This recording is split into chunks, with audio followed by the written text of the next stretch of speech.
What's going on, guys? So today I am out here at Explore USA RV Supercenter in Corpus Christi, Texas, and I'm going to show you something that's pretty dang amazing. So this Prowler in front of me has a feature that I saw while I was walking around the lot that I had to actually walk back around the lot to get to show you, because this is such a cool floor plan. I don't care what you think of stick and tin units versus, fiberglass wall units. You're gonna love this. There's very few people, I think, that won't love the interior and what they've done with this specific floor plan. So you're not gonna wanna miss this video. Hang tight, I'll be right back. All right, so I'm itching to get inside of this unit, so let's go over the numbers really quickly. So this is going to have a gross vehicle weight rating of 7,600 pounds, cargo capacity of 1,340 pounds, 14-inch wheels, D-rated tires. It's going to have twin 3,500-pound axles, so 7,000 pounds worth of axle capacity. Everything here is set up really good. You're in good shape to go. I would not tow this behind a half-ton truck. I would tow this behind a 3/4-ton truck. Almost any 3/4-ton truck, as long as you have the payload capacity and towing capacity, which most of them are going to have. You could probably get away with some rare half-ton trucks, but again, you want to keep in mind the payload capacity is going to be your biggest downfall in terms of half-tons. Your towing capacity is probably going to be fine on most of them, but the fact is, when this thing is completely loaded up, ready to go with people, cargo, supplies, family floor, all that jazz, you're probably going to be about 1,800 pounds on the back of your truck. So you definitely want to be very cautious in terms of what you feel is appropriate to tow something like this. Power front tongue jack, twin 20-pound propane cans, electric stabilizers, second entrance. This is the 256 RL Prowler. But yeah, I want to hop inside because I think you're going to love this interior. All right, so the back steps are the solid steps. The front steps are the steel standard steps. Again, electric stabilizer back here. Let's hop inside of this really cool travel trailer and show you what it's all about. I think you're going to know what I like about this right off the bat. We're going to start kind of from the front here. Look at this amazing floor plan. And check out that window. That window is huge. I mean, it is an enormous window. Look at all the light that's coming into this unit just from really the back window and that side window. This thing is absolutely cool. I love this floor plan. I'm just panning around here a little bit so you can kind of take it all in. This is a rear living room floor plan in a relatively short travel trailer that's kind of light. So you got two recliners back here. You got a little center seat in the middle, an enormous window. And when I say enormous, you're probably looking at a 5-foot by 4.5-foot window. Nice big windows on each side. Do wish they would have put day-night roller shades or at least blackout blinds here, but they're pleated. What are you gonna do? Right here you have your jackknife sofa, huge window behind it, big long slide. Look at this wraparound dinette you have over here. You can already see it's kind of in its sleeping configuration. This thing is huge. You could probably seat a family of 6 behind this thing. Very, very cool setup. I love this openness feel that you get here. I mean, this feels like a huge RV. It almost feels like a kind of like a pseudo large fifth wheel. I'm not even kidding you. Once you see inside of this, it just stands out. And I was walking around the back right there and I looked in the window and I was like, man, I got to get inside of this thing because it looks so cool. You have your, it's like a 12-volt refrigerator, but it's from Norcold, so this could be a gas electric, but I think it's a 12-volt. Yep, 12-volt refrigerator, very nice. Compact microwave, 3-burner gas cooktop with oven. Undermount stainless steel dual basin sink on a thermofoil countertop right here, which is nice. I guess you could put a coffee station right there. Nice little rug style slide cover here. It's not carpet though. Coming back, you have your entertainment system here. Your TV and everything would mount right here. Not ideal. That's probably the biggest problem I see right now is you throw a TV up right here. If you're sitting over there, you better have good eyes or wear glasses or have binoculars because this is kind of far away. What probably would have worked a little better is if they, I don't know, I'm trying to think. Maybe found a way to put a TV here. What do you think? I really don't know where they could have mounted a TV that's any better. Maybe if they shifted some of this up a little bit. I don't know what they could have done here, but the TV right there is definitely an awkward place for it. That's my big downfall I see right now. A different location is something that they should have worked on here. But a lot of people may not care. A lot of people may not watch TV when you're camping, so there's pros and cons to everything.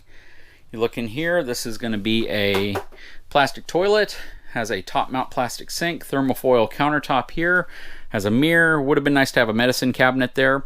Has a relatively compact shower, but it's not too bad. It's actually very functional. I like how they radius this out so you get a little bit more arm room inside of there. You have some towel holders in place. You'd be surprised how many RVs lack towel holders and toilet paper tissue holders, which this one doesn't seem to have one unless it's mounted somewhere I'm not familiar with. But right there probably would have been an okay spot for it, or even on the door. All right, let's go into this really dark bedroom. It's probably because the windows are closed. Has a nice blackout blind on there, which is really nice. You can sleep in a little bit later and keep the inside dark. Has its own entry exit, which is also very nice. Sliding door here. You have wardrobe space on each side of the bed. And then you have a little cutout there as well, so you can put your phone, water, CPAP, whatever you need inside of this space and keep it plugged in. Plus you have some little end tables down here as well. So that's really cool. That's just a covered plate. Not sure what's behind that. You can mount your TV and everything up here so you can watch TV while you're laying in bed. And underneath here, I'm sure is going to be some extra storage. And a good amount of it. Plus, a lot of room around the bed. It's a full-length queen-size bed, which I also really like. Doesn't look like there's a king-size option, though. I'm going to be honest with you, though. I really like the way the back of this is laid out. This is super nice. Imagine if you're backed up to, you know, one of those RV resorts or parks that has a water feature behind it, like a big pond. This is just a really great place. Have your coffee in the morning, sit and talk, and just have a comfortable environment. Okay, price-wise, this is going to have a $37,666 MSRP, which means the sale price on this thing is probably going to be closer to about $25,000, maybe a little bit less. So overall, it's a pretty affordable unit. And just looking at the outside of it, there's a lot of nice little perks here as well that I'll go over. Of course, there's always room for improvement. We'll talk about some of that as well. So again, you have your power front tongue jack up front, twin 20-pound propane cans, has power stabilizers, so that's nice. You have your pass-through storage, and it is a very good size pass-through storage. That's a very impressive pass-through storage on this unit. Magnetic hold, which is also nice. You have a huge Solera awning that runs pretty much about 80%, 85% the length of this RV. So you do have a nice power awning there. Has front electric stabilizer jacks. There's one of your controls here. You'll also have one on the back. This is going to ride on an it looks like an 8-inch I-beam frame, which is more than appropriate for this size of unit. Again, this is a stick and tin unit, which means it's wood structure steel frame with aluminum siding.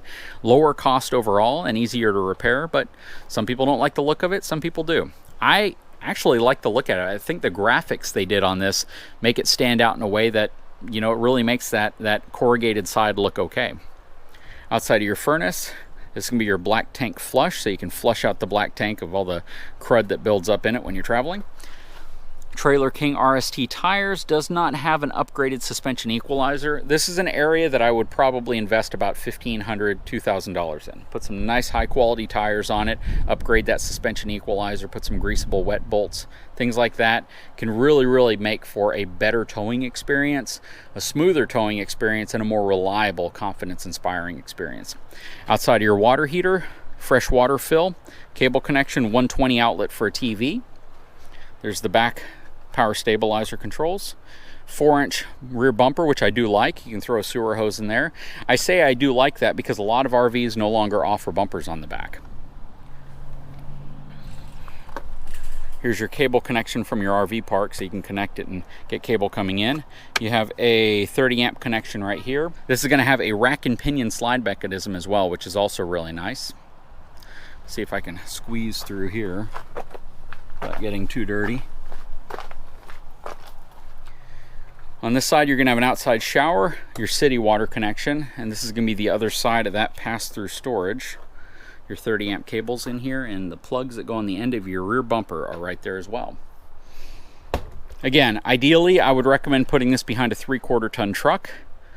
you know, even most of your lighter payload package 3/4 ton trucks, the ones that kind of have the payload capacity of a half ton, those are generally okay, because those are usually going to start at about 1,900, 2,100 pounds worth of capacity, whereas half ton trucks typically start anywhere between 1,100 to 1,600 pounds, depending on what it is.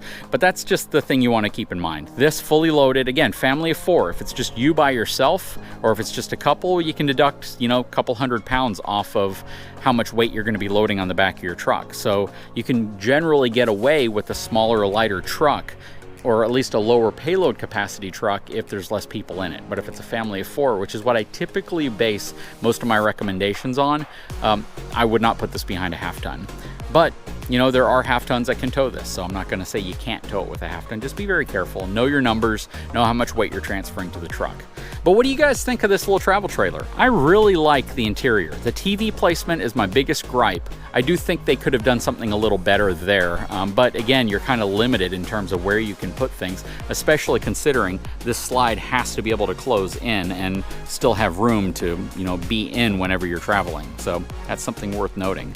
Anyways, guys, I'd love if you left a comment below. Let me know what your thoughts are. If you haven't had a chance, please take a moment, subscribe to my channel, give me a thumbs up, and we'll talk to you again very soon.